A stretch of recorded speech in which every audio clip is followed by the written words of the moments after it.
ഇതിപ്പോൾ ഒന്ന് സംഭവം എന്നല്ലേ നോക്കുന്നു. ഞാൻ രാവിലെ നടക്കാൻ പോയിട്ട് വരുത്തായത്. അപ്പോൾ എല്ലാവരും എൻ്റെ അപ്പൻ തന്നെ വന്നോ, നമുക്ക് ചായ എല്ലാം കുടിച്ചിട്ട് കുറച്ച് വിഷയമെല്ലാം പറഞ്ഞുകൊണ്ടിരിക്കുക. അപ്പോൾ വീട്ടിലെത്തിയപ്പാട് ഞാനില്ലേ മിനിയാന്ന് മുറിച്ചിട്ടില്ലേ ഡ്രൈ ഫ്രൂട്ട്സ്, അതിൽ നിന്നെല്ലാം കുറച്ചെടുത്ത് കഴിച്ചു. അപ്പോൾ ഒരു ചെറിയ കഷ്ണം കൊള്ളി ഉണ്ടായിനി, അതിനെ തോലെല്ലാം കളഞ്ഞിട്ട് ബാജി ആക്കാമെന്ന് വിചാരിച്ചു. ബാജി എന്ന് പറഞ്ഞാൽ ഇന്ന് രാവിലെ അരച്ച ദോശയാണ് പലഹാരം.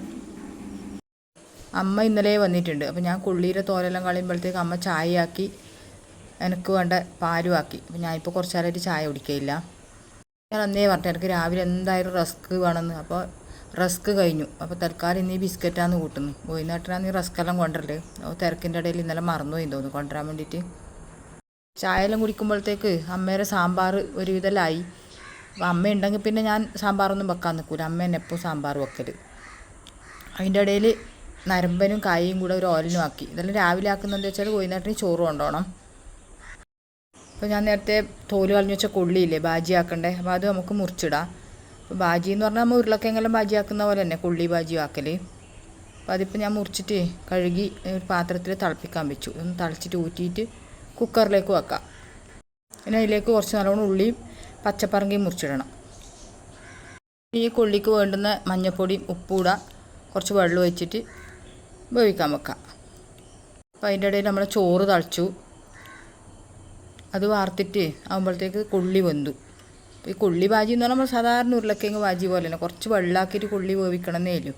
അതൊന്ന് വേവിച്ചുടച്ചിട്ട് അതിലേക്ക് കടുവും പറങ്കി ഉഴുന്നുപരിപ്പും കരിയാമ്പിലെല്ലാം കൂടെ വറുത്തിട്ടു. പിന്നെ ഞാൻ നേരത്തെ പറഞ്ഞ പോലെ ചായയുടെ പലഹാരം രാവിലെ അരച്ച ദോശ അതൊരു ഭാഗത്തു നിന്നാക്കി. അപ്പോൾ നമ്മളെ ഈ ഭാഗത്തെല്ലാം അധികം വീട്ടിലും മിക്കവാറും ഉണ്ടാകുന്ന ഒരു പലഹാരമാണ് ഈ രാവിലെ അരച്ച ദോശ. അപ്പോൾ ഇത് കോഴിനാട്ടിന് കൊടുക്കേണ്ട ദോശയും കൊള്ളി ബാജിയെല്ലാമായി. അതിൻ്റെ ഇടയിൽ ചോറ് പാത്രത്തിലേക്ക് ആക്കണം. അപ്പോൾ ചോറ് പാത്രത്തിലാക്കി. പിന്നെ ദിവസം ചോറ് കൊണ്ടുകൊണ്ട് ഇലയിലൊന്നും പൊതിയയില്ല, പാത്രത്തിൽ തന്നെ കൊണ്ടുപോകൽ. അപ്പോൾ അതിൽ 2-3 കപ്പ പറങ്ങി ഉണ്ടായതിട്ടു.